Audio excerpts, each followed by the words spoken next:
पूजा बीतने के बाद आसनसोल दुर्गापुर शिल्पांचल में चुनाव की तैयारियों को लेकर बड़ी सरगर्मी। बीजेपी ने दुर्गापुर में बैठक कर बनाई रणनीति। একজন মাফিয়া রয়েছেন জিতেন্দ্র তিওয়ারি, তাকে দিয়েও শর্ট হয়ে যাচ্ছে কারণ লোকসভায় জিততে পারেনি। विजयदशमी की शुभकामनाएं देने के बहाने जनसंपर्क बढ़ाने अपने निर्वाचन क्षेत्र पहुंचे जितेंद्र तिवारी। এটাই তো বাংলার ঐতিহ্য, এটা আমাদের ঐতিহ্যকে ধরে রাখতে হবে। कुल्टी के चौरंगी इलाके में 11 फुट का अजगर देख लोगों में फैला आतंक, पकड़ने में हाथ पांव फूले। पानागढ़ के स्वास्थ्य केंद्र परिसर में एक मां फेंक गई अपना नवजात शिशु।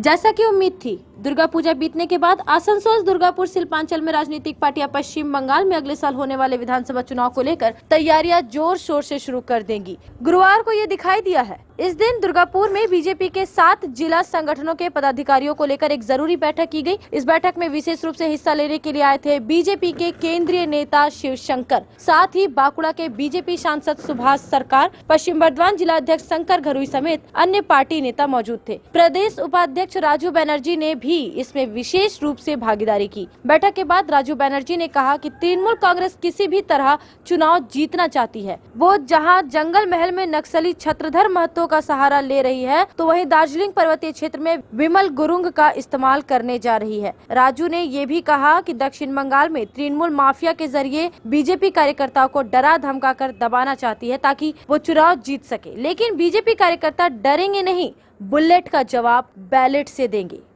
আমি তো বললাম তৃণমূলের কাছে আর ভালো মানুষ নেই। আপনারা জঙ্গলমহল থেকে যদি দেখতে থাকেন, সেখানেও মাওয়িস্টদের দোকান হচ্ছে এবং পুলিশই পাহারায়।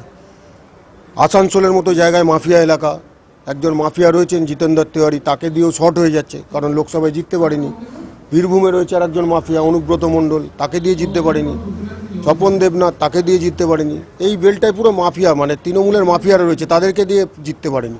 আর তাই জন্য একদম যারা স্বনামধন্য গুন্ডা আছে, যারা বাইরে ছিলেন, এবং দেখবেন বিহার থেকে ঝাড়খণ্ড থেকেও গুন্ডা ভাড়া করে নিয়ে আসছে বিজেপিকে দমানোর জন্য, আর পুলিশ তাদেরকে মদত করছে। মানুষ আমাদের সাথে আছে, আমরা বুলেটের মাধ্যমে নয়, ব্যালটের মাধ্যমে ভোটে জিতবো। राजू बनर्जी ने यह भी कहा है कि बंगाल के लोग तृणमूल से तंग आ चुके हैं, इसलिए अगले चुनाव में उसकी विदाई तय है। बीजेपी विधानसभा चुनाव जीतने जा रही है। দেখুন, আমরা সরকারে আসতে চলেছি, ক্ষমতায় আসতে চলেছি, আর তার জন্য আমাদের প্রস্তুতি দেখতে পাচ্ছেন একদম বুথ লেভেল অবধি চলে গেছি আমরা। এর আগেও আপনারা দেখেছেন। আর তাই উৎসবের মরশুম শেষ হতে হতেই আমরা আবার রাস্তায় নেমে গেছি, কারণ বাংলার মানুষ চাইছে মমতা ব্যানার্জিকে যত তাড়াতাড়ি সম্ভব পশ্চিমবাংলা থেকে বিদায় দেওয়ার জন্য। একদিকে মায়ের বিসর্জন হয়ে গেছে, আর এরপরে তৃণমূলের বিসর্জন হয়ে যাবে। রাজ্যপাল গেছেন, আজকে অমিত শাহজির সাথে দেখা করবেন দিল্লিতে, বিষয়টা কিভাবে দেখছেন আপনারা? স্বরাষ্ট্রমন্ত্রীর সাথে রাজ্যপালের দেখা হওয়া স্বাভাবিক আছে, প্রধানমন্ত্রীর সাথে রাজ্যপালের দেখা হওয়া স্বাভাবিক আছে। बैठक में मौजूद बीजेपी के पश्चिम बर्धमान जिला अध्यक्ष शंकर घरुई ने आरोप लगाया कि तृणमूल 10 साल से भागे गुंडों को लेकर बीजेपी कार्यकर्ताओं के घरों में जाकर उन्हें धमका रही है। उन्हें घरों से निकलने और जुलूस में हिस्सा नहीं लेने के लिए कहा जा रहा है। খুনি 10 বছর ধরে তিনি বাইরে ছিলেন, বাঙি, তাকে নিয়ে আসা হয়েছে আসানসোলে। এই লোকসভা ইলেকশনে গোহারা হেরেছে, তাই বিধানসভা যাতে করে গুন্ডাগিরি করে ভয় দেখিয়ে কিছু করা যায়, তার জন্য গতকাল 100 মোটরসাইকেল নিয়ে সেই খুনি আসামি তিনি আমাদের যারা কার্যকর্তা আছে, বিজেপির মুখ্য কার্যকর্তা, তার বাড়িতে বাড়িতে মিছিল করেছে। পুলিশ তাদের গার্ড দিচ্ছে, আর বিজেপি মিটিং করলে সেখানে আটকানো হচ্ছে। এই যে খুনির রায়ত চলছে পশ্চিমবাংলায়, তার থেকে যতই খুনি নিয়ে আসুক, মাগলান নিয়ে আসুক, বিজেপি কর্মীরা কোনো ভীত নয়, সন্ত্রস্ত নয়। তাই এই খুনি আসামিকে যাদের কেন নিয়ে আসা হলো, তার জন্য আমরা সিপির কাছে ডেপুটেশন দিতে যাচ্ছি, যাকে পুলিশ গার্ড দিয়ে মিছিল করা হচ্ছে। আর বিজেপি কর্মীরা কোনো অন্যায়ভাবে মিছিল করতে গেলে, প্রতিবাদ করতে গেলে অ্যারেস্ট করা হচ্ছে, গ্রেপ্তার করা হচ্ছে। এর বিরুদ্ধে আমরা কিন্তু আগামী দিনে বড় আন্দোলন করতে চাইছি।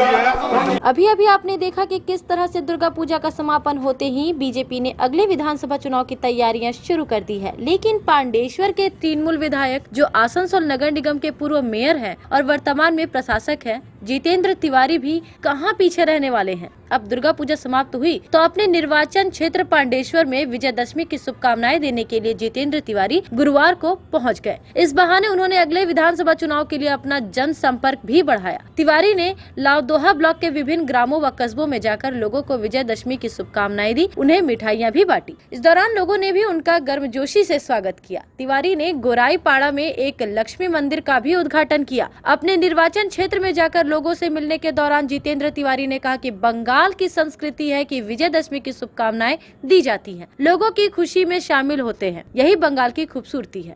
নির্দেশ ছিল প্রত্যেক বাড়িতে গিয়ে মানুষকে প্রণাম করে বিজয়া শুভেচ্ছা জানাতে হবে।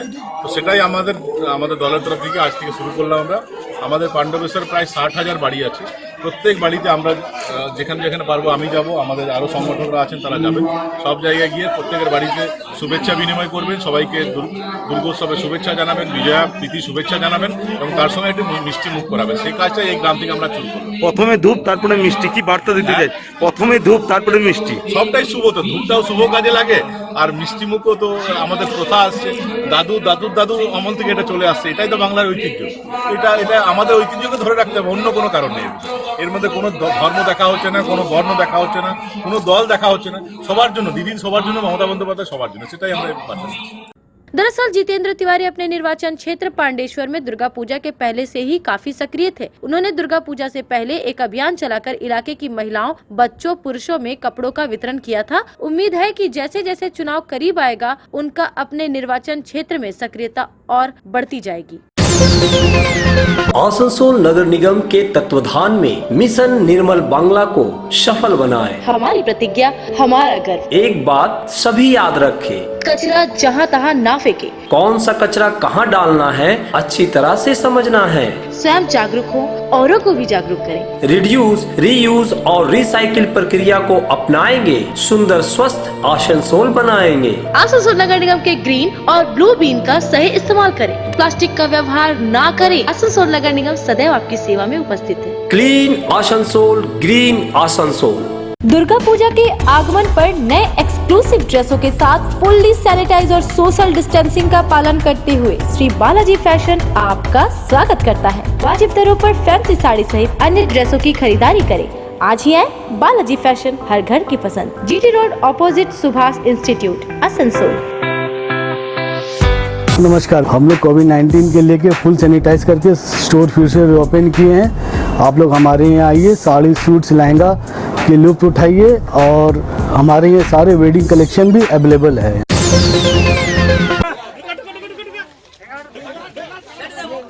सांप का नाम सुनते ही लोगों में डर समा जाता है, लेकिन अगर वो सांप अजगर हो और वो भी 11 फीट का लंबा, तो सोचकर ही लोगों की रूह कांप जाएगी। कुछ ऐसा ही हुआ कुल्टी थाना इलाके के लक्ष्मणपुर गांव में। यहाँ एक फायर ब्रिक्स फैक्ट्री के कर्मचारी तब सकते में आ गए जब उन्होंने अपने परिसर में ही एक अजगर को देखा। तुरंत इसकी खबर पुलिस को दी गई। मौके पर पुलिस पहुंची, उसने सांप पकड़ने वाले इलाके के लोगों को बुलाया। 2 लोगों ने कड़ी मेहनत के बाद सांप को ढूंढ निकाला। बाद में पुलिस ने उसे सलानपुर वन दफ्तर के अधिकारियों को सौंप दिया, लेकिन उस सांप को काबू में करने और फिर उसे बोरे में बंद करने के लिए कितना जूझना पड़ा, आइए आप भी देखिए।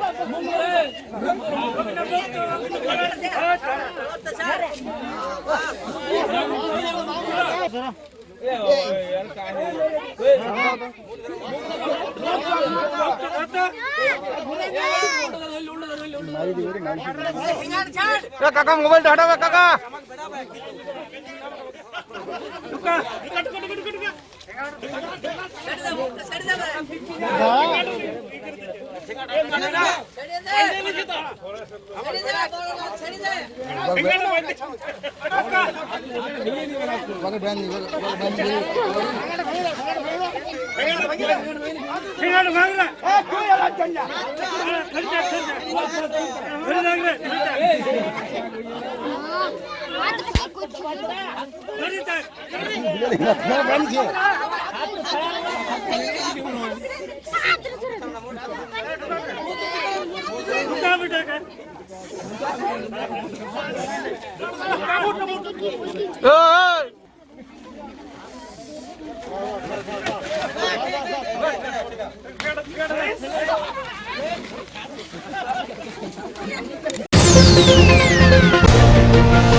क्या कोई माँ भी अपने नवजात शिशु को फेंक कर चली जाएगी? यह कल्पना से परे है, लेकिन ऐसी घटना पानागढ़ में हुई है। बुधवार की रात पानागढ़ प्राथमिक स्वास्थ्य केंद्र के परिसर के आसपास एक नवजात शिशु की रोने की आवाज सुनाई दी। तब अस्पताल के कर्मी बाहर आए तो देखा कि मांस के लोथड़े के साथ एक शिशु जमीन पर लेटा हुआ है। शिशु को देखकर यह समझ आ गया कि अभी कुछ दिन पहले ही इसका जन्म हुआ था। शिशु को तुरंत स्वास्थ्य केंद्र के अंदर लाया गया और उसके शरीर से लगे मांस के लोथड़े को अलग किया गया। उसके बाद नर्सों ने शिशु के शरीर की साफ सफाई की। डॉक्टर ने जब जांच की तो पाया कि शिशु स्वस्थ है। इस बीच स्वास्थ्य केंद्र की तरफ से पुलिस को भी सूचना दे दी गई। जब जांच शुरू हुई तो पता चला कि पास के इलाके की एक महिला गर्भवती थी। वह अस्पताल में पहले भर्ती भी हुई थी। वह अकेली रहती थी। हालांकि उसका किसी पुरुष से संपर्क था। शादी भी होने की बात पता चली है, लेकिन पति छोड़कर चला गया था। महिला दूसरों के घरों में कामकाज कर अपना भरण पोषण करती थी, लेकिन लोकलाज और समाज के डर से वह बच्चा नहीं रखना चाहती थी। इसलिए उसने शिशु को स्वास्थ्य केंद्र के बाहर रख दिया था। बहरहाल स्वास्थ्य केंद्र द्वारा उस महिला को ढूंढकर लाया गया है। अस्पताल में ही उसे शिशु के साथ रखा गया है। डॉक्टर बिप्लब मंडल कहते हैं कि शिशु के बारे में आसनसोल चाइल्ड वेलफेयर कार्यालय को सूचना दे दी गई है। सरकारी नियम के मुताबिक बच्चे के बारे में फैसला किया जाएगा। अगर मां बच्चे को रखना चाहे तो रख सकती है, लेकिन अगर वह ऐसा नहीं करेगी तो बच्चे को चाइल्ड वेलफेयर विभाग के नियम के मुताबिक चाइल्ड केयर होम में भेज दिया जाएगा। যে শিশুটি উদ্ধার হয়েছে, শিশুটির মাকে পাওয়া গেছে। মা এখানে হসপিটালে পেন অ্যাবডোমেন নিয়ে অ্যাডমিশন ছিল। পরবর্তীতে তাকে আইডেন্টিফাই করে বার করা গেছে এবং সে বাচ্চাটি তার মায়ের কাছেই আছে, এখন ব্রেস্ট ফিডিং করছে। আর আমরা গভর্নমেন্টের প্রোটোকল অনুযায়ী আমরা আসানসোল চাইল্ড ওয়েলফেয়ারকে চিঠি করেছি। ওখান থেকে মেলের রিপ্লাই এলেই আমরা থানার মাধ্যমে মাদার এবং বাচ্চাকে আমরা এসে পাঠাবো, ওখানে চাইল্ড কেয়ারে পাঠাবো এবং মায়ের বাচ্চাটাকে চাইল্ড ওয়েলফেয়ারে হ্যান্ড ওভার করতে চাইছি। সেটা ওখানে যাদের প্রোটোকল অনুযায়ী সব কিছু দেখে যা ডিসিশন হয় ওখানে চাইল্ড ওয়েলফেয়ারই নেবেন। আমরা আপাতত চিঠি করে মেল পাঠিয়েছি। মেলের রিপ্লাই হয়তো 3-4 ঘন্টার মধ্যে চলে আসবে। আচ্ছা, কী কারণে যেন আমার বাচ্চাটাকে বাইরে পাওয়া গেলো সেটা কি জানা গেছে? এবং ওটা এখন বাচ্চাটাকে চাইল্ড ওয়েলফেয়ারে পাঠানো হবে এবং মা যদি চায় যে মা বাচ্চাকে রাখবে তাও রাখতে পারে। এবার ও যদি বলে না বাচ্চার দায়িত্ব আমি রাখতে পারবো, তাহলে যে গভর্নমেন্টের প্রোটোকল অনুযায়ী যা আছে সেগুলোই হবে। আমরা মেল পাঠিয়েছি, কিছুক্ষণ 2-3 ঘন্টার মধ্যে মেল রিপ্লাই চলে আসবে। মানে আপনাদের স্বাস্থ্য দপ্তর থেকে কোনো কি মানে অভিযোগ হয়েছে দায়ের আপনার পুলিশের কাছে? আমরা কালকে রাতেই যখন বাচ্চাটাকে প্রথমে শনাক্তকরণ করা গেছে তখনই আমরা সাথে সাথে থানাকে ইনফরমেশন দিয়েছিলাম। থানার অফিসাররা এসেছিলেন, ইনফরমেশন হয়েছে। আচ্ছা, কি মানে একদম সদ্যজাত শিশু? হ্যাঁ, সদ্যজাত। देश में जब से कोरोना संकट बढ़ा है तो सबके लिए बड़ी मुसीबतें खड़ी हो गई हैं। 25 मार्च को लॉकडाउन लगने के पहले से ही ट्रेनें बंद कर दी गई थीं। ट्रेनें बंद होने से जहां यात्रियों को बड़ी परेशानी हुई, वहीं ट्रेनों में सामान बेचने वाले हॉकरों के सामने भी रोजी रोटी का संकट उठ खड़ा हुआ। लॉकडाउन हटने के बाद तो कुछ ट्रेनें चालू हुई हैं, लेकिन लोकल ट्रेनें अब तक चालू नहीं हो पाई हैं। लोकल ट्रेनों समेत एक्सप्रेस ट्रेनों में सामान बेचकर आजीविका चलाने वाले हॉकरों को स्टेशन के अंदर अब नहीं जाने दिया जा रहा है। अब इन हॉकरों का धैर्य धीरे धीरे टूट रहा है। इसलिए उन्होंने गुरुवार को आसनसोल रेल मंडल मुख्यालय के बाहर प्रदर्शन किया। सैकड़ों हॉकरों ने मांग की है कि जो भी ट्रेनें चल रही हैं उनमें उन्हें प्रवेश करने दिया जाए और आरपीएफ उनके खिलाफ कोई कार्रवाई ना करे। लोकल ट्रेन चालू किया जाए जिसमें सैकड़ों फेरी वाले हॉकर्स हैं, मजदूर हैं, रिक्शा वाले, टोटो वाले, सबका जीविका बंद हो चुका है। तो पहला मुद्दा हम लोग का था कि लोकल ट्रेन चालू किया जाए। ठीक है, जो गरीब मजदूर फेरी वाला 100 रुपये MST कटा करके दुर्गापुर तक जाते थे, आज उनका 100-150 रुपया डेली लग रहा, बेचारा बोनी भी नहीं करता। वो लोग रिटर्न इसी तरह से आ रहे हैं। रेलवे के अंदर बाहर मिला करके हम लोग आसनसोल के डिविजनल में सिर्फ 3 से 5 हज़ार हॉकर्स है जो हम लोग जीविका चलाते थे। जब कुछ स्टेशन में ट्रेन चालू हुई है तो हॉकर्स जो पहले की तरह रोज चढ़े स्टेशन के अंदर काम करने के लिए, हम लोग स्टेशन के अंदर में काम तो कर ही रहे हैं सैकड़ों बरस, 50 साल से। हम लोग स्टेशन के अंदर में हॉकरी बंद नहीं करेंगे। हम लोग का जो रेलवे के तहत जो धारा लगता है 144, कृपया वही लगाया जाए। और दूसरा ये रिक्वेस्ट रहेगा कि आरपीएफ हम लोग के ऊपर कोई हाथ चार्ज ना करे, कानून को तोड़ करके कोई भी काम ना करे। बस यही रिक्वेस्ट करने के लिए हम लोग DRF साहब